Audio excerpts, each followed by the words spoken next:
سر نمود آپ نے گیم پلان کی بات کیا تو اب ذرا کھیل کی طرف آتے ہیں اور فٹ بال کی بات کرتے ہیں. کل پاکستان اور سعودی عرب ورلڈ کپ کوالیفائر 2 میں آمنے سامنے تھے, تو اس میں سعودی عربیہ نے کو 4-0 سے ہرا دیا ہے. پاکستان کی ٹیم کوئی گول نہیں کر سکی. 6 منٹ سے آغاز ہوا اور پہلے ہاف میں مقابلہ 1-0 سے سعودی عرب کے حمایت میں تھا اور سعودی عرب نے اس پہ برتری برقرار رکھی.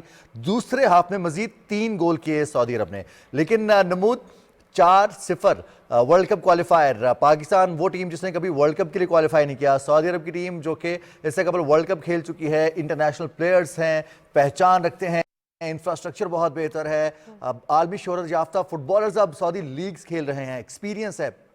پلس سعودی عرب میں جس طرح سے فٹ بال کو پسند کیا جاتا ہے, جو اس کے فروغ کے لیے اقدامات کیے جاتے ہیں, ہمارے ہاں فٹ بال کو وہ فروغ حاصل نہیں ہو سکا. کوششیں تو ہوتی رہیں, لیکن کل کے میچ کو اور اس کے بعد ہمارا 21 نومبر کو اگلا میچ ہے ورلڈ کپ کوالیفائرز کے لیے, پاکستان کا کوالیفائی کرنا اور ان میچز میں جو ہماری پارٹیسپیشن ہے, تیاری ہے, اس کو آپ کیسے دیکھتے ہیں؟